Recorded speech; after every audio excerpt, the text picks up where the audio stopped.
Hey YouTube, it's CopNet speaking. I hope you guys are well.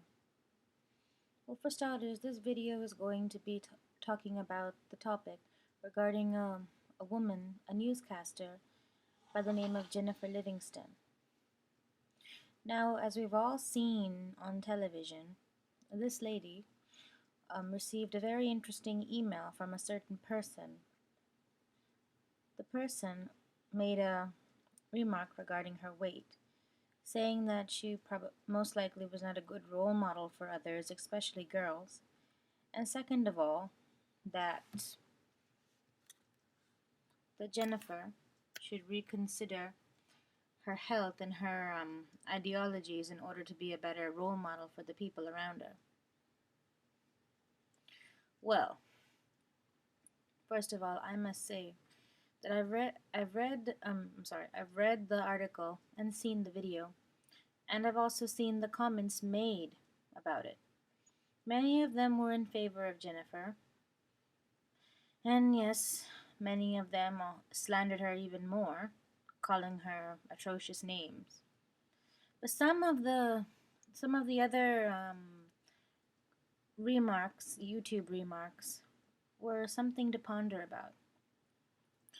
I can remember one person saying that the man, anonymous man's email, was not actually a bully, not actually ragging her, or not actually meant to bully her, but meant to make her more aware of the situation.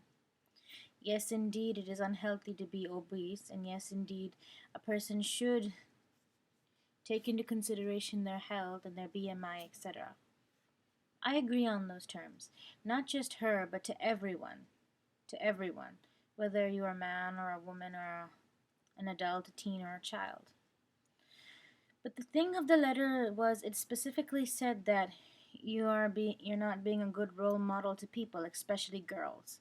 It made me think that, what, girls?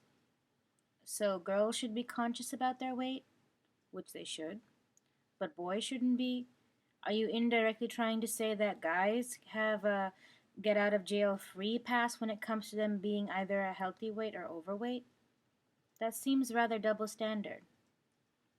The person who obviously sent the email is obviously gender biased and stereotypical. A second thing is that although his words were not vicious, they actually seemed rather fake, rather of a false intelligence, and it seemed to be for Mrs. Livingston's best interest. And it didn't have any sort of vulgarity or profanity laced in the words. But to me, I think it's even worse.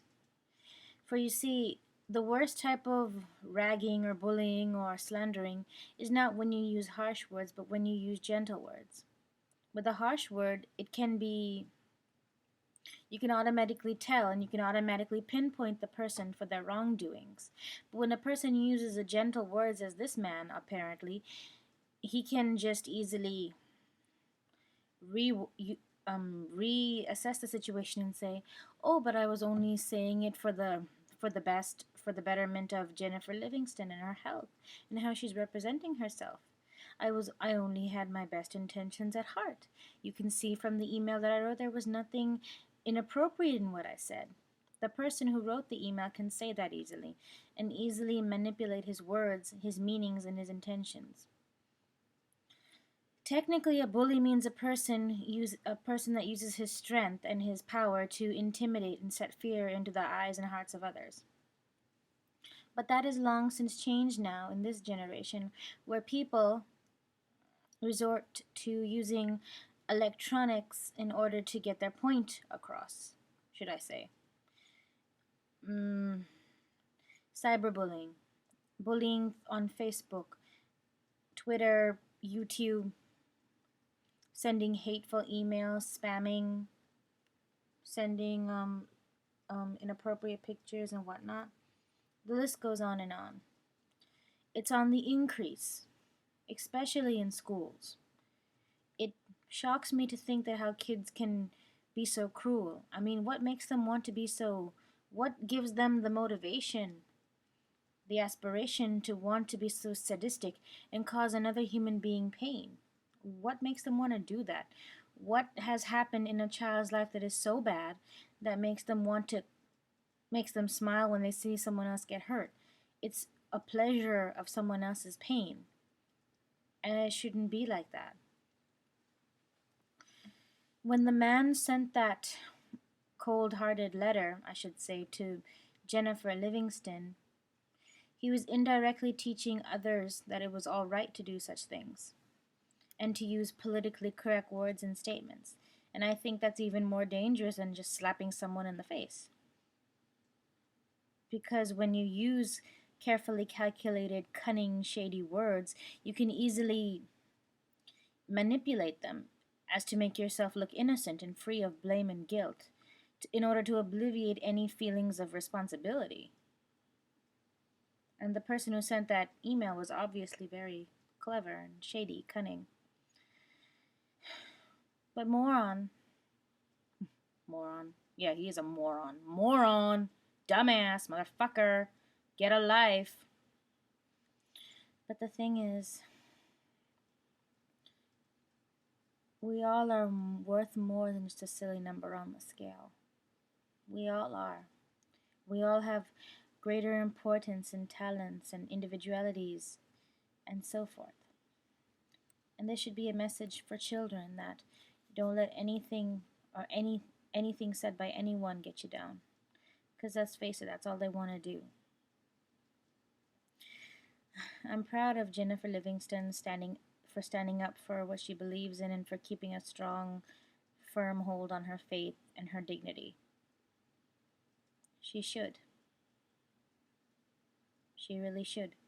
Because this society is particularly hard on females. Even though we Americans or Westerners pride ourselves on being so fair to women and fighting for equal rights, etc. But to be perfectly honest, I don't think much has changed, other than the use of iPhones and automobiles. Women are still looked as second-class objects and second-class citizens and property-wise. I don't care who says no or what the feminists say that women have this and that. They may have it better than what they did 100 years ago, but the fact still remains that it's still hard, that the generations are never going to change for a woman. It's never going to change. A man can go anywhere he likes late at night, and most likely nothing is going to happen to him even by himself. But if a woman goes out late by herself late at night, chances are she ain't coming back. The generation will never change for a woman. The standards are always going to be double. So us girls should understand that we have to raise our voices and our fists and keep a firm foot forward and not let motherfuckers like that idiot who sent the email get us down. We must band together for the greater good, whether we may be slender or heavy or whatnot. We must band together. Stand strong, Jennifer Livingston, and be brave. You're going to need it for the long haul, because I have a funny feeling that's not going to be the only slander you or anyone else gets. Stand strong. Thank you.